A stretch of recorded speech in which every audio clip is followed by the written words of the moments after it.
Math solutions for everyone. Good morning. Lecture number 14th. Application of Pythagoras theorem on obtuse angle. अब आपको यहाँ पर obtuse angled triangle ही लेना पड़ेगा। तो चलो इसमें जो स्टेटमेंट बताया गया है उसको आप अच्छे से देख लीजिए। इन ट्रायंगल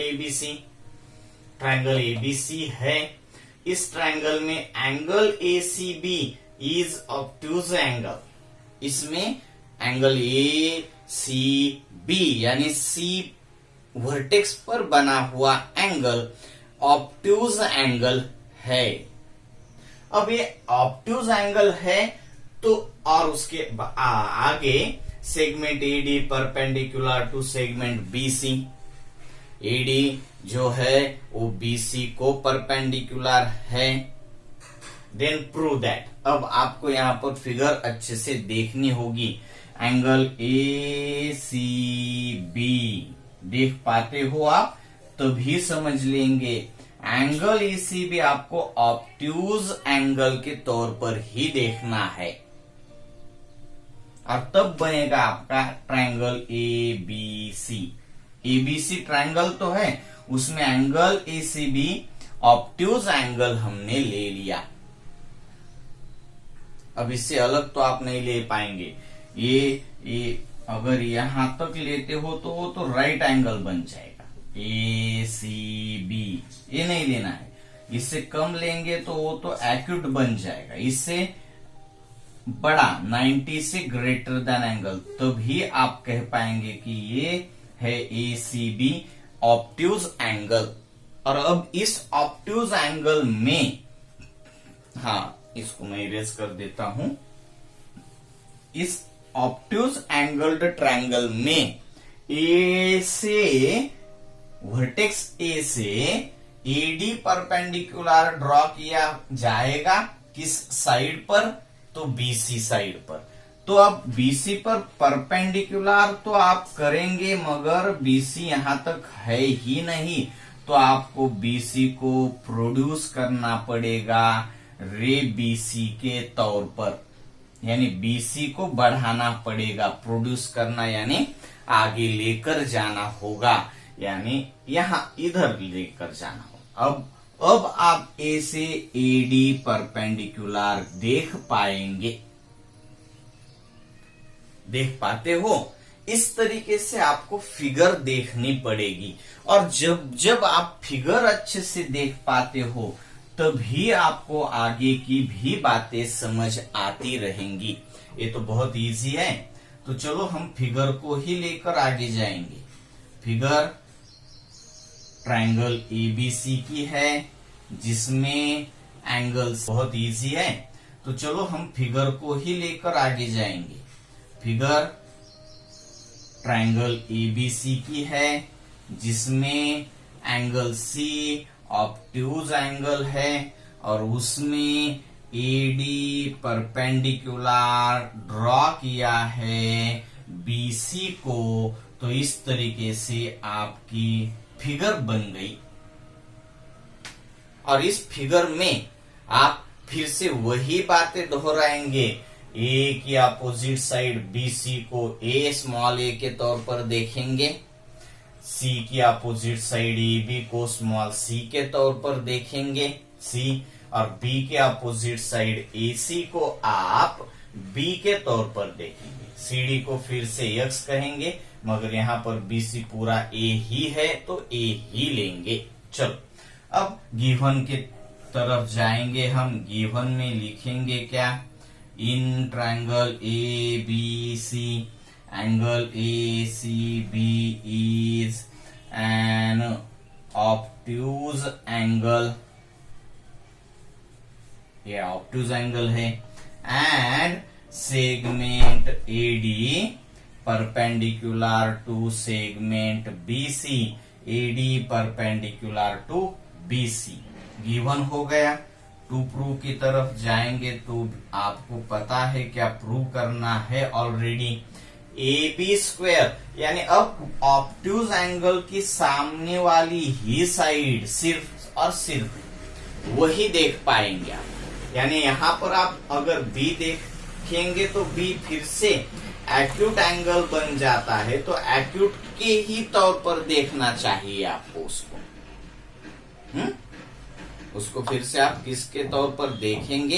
एक्यूट की। और उस एक्यूट को देखेंगे तो सी से परपेंडिकुलर ने पिछला एप्लीकेशन ही आपको वहां पर यूज करना पड़ेगा। तो यहाँ पर सी एक ऑब्ट्यूज एंगल है, उसकी opposite side B A B के तौर पर इक्वेशन बन जाएगा A B square equal to remaining two sides के स्क्वेयर का sum, A B square equal to A C square plus B C square, A C square plus B C square, यहां पर होगा plus 2 times base B C into बचा हुआ आगे का part C D. यहां पर एडिशन है ऑब्ट्यूज एंगल्ड ट्रायंगल में, जो कि हम प्रूव भी करेंगे।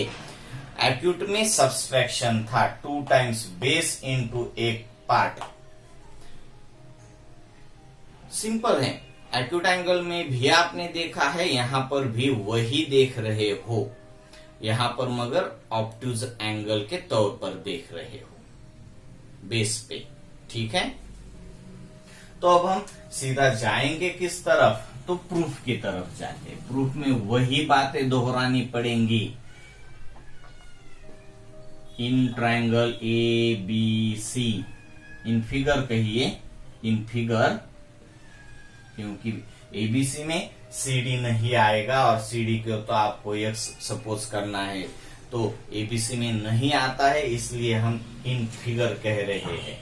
इन फिगर लेट ए के opposite side B C equal to A unit, comma B की opposite side A C equal to B unit, C के अपोजिट साइड ए बी जो कि सी यूनिट कहेंगे हम, उसके बाद C D equal to x unit. ठीक है, अब हम जाएंगे फर्स्ट ट्रायंगल में, जो जहां की हमें 2 ट्रायंगल यहां पर भी दिखाई देंगे। एक ट्रायंगल कौन सा है? ए डी बी, और दूसरा है ए डी सी। 2 ट्रायंगल्स में हम देख पाएंगे। तो पहले एडीबी में देख लेते हैं। In triangle A D B 2 बातें। Angle ADB is equal to 90 degree by Pythagoras theorem. आप अच्छे से लिख दीजिए। A D B right angle है, ये यहां पर हमने नोट कर दिया, और बाय पाइथागोरस थ्योरम इसी के हिसाब से एंगल राइट एंगल्ड ट्रायंगल है, इसी के हिसाब से बाय पाइथागोरस थ्योरम होगा क्या? A B square equal to A D square plus B D square. A B square equal to A D square plus B D square. Equation number first, पहले वाली step हो गई। अब second में देखते हैं। In triangle A D C, simply आप देख पाते हो, उसमें angle ADC right angle, therefore by Pythagoras theorem होगा क्या? A C square equal to A D square plus D C square. अब इसमें A D square equal to बन जाएगा A C square minus D C square, that is A D square equal to A C square minus D C square. और इस A D square को मैं first में use करूंगा, ये second हो गई। अब लिखूंगा from first and second A B square equal to इस ए डी स्क्वायर की जगह A C square minus D C square plus, तो प्लस बी डी स्क्वायर है ही, इसको आप अच्छे से देख लीजिए। अब ए बी यानी C square equal to A C square यानी B square minus D C square यानी एक्स स्क्वायर और प्लस BD स्क्वेयर आप देख पाते हो तो होगा DC प्लस BC यानी A plus X bracket square हो जाएगा। AB स्क्वेयर यानी C square, AC square B square minus X square plus BD यानी A plus X bracket square और A plus B bracket square का expansion first term का square plus 2 times first term into second term A into B और plus second term का square. ये तो आपको formula मालूम है तो हम लिख देंगे सीधा, हो जाएगा क्या C square equal to B square minus X square, इसका ब्रैकेट का स्क्वेयर होगा A स्क्वेयर प्लस 2AX और प्लस X स्क्वेयर। तो यहां पर plus X square minus X square get 0। अब बनता क्या है C स्क्वेयर यानी originally AB square equal to B square यानी AC square minus X square और प्लस X स्क्वेयर तो 0 बन गए। अब आगे A स्क्वेयर यानी BC square plus 2 times BC देख पाते हो A यानी और इंटू X यानी CD, ये बन जाएगा आपका सॉल्यूशन। ये यहां पर प्रूव हो जाता है। और अब यहां पर आप देख पाते हो तो समझ लीजिए कि एक ऑब्ट्यूज ट्रायंगल है, एक ऑब्ट्यूज एंगल है तो यहां पर एक ही इक्वेशन आपको मिलेगा। इसी टाइप के 5 इक्वेशंस 5 फिगर के साथ आपको बनाने हैं। Okay, bye.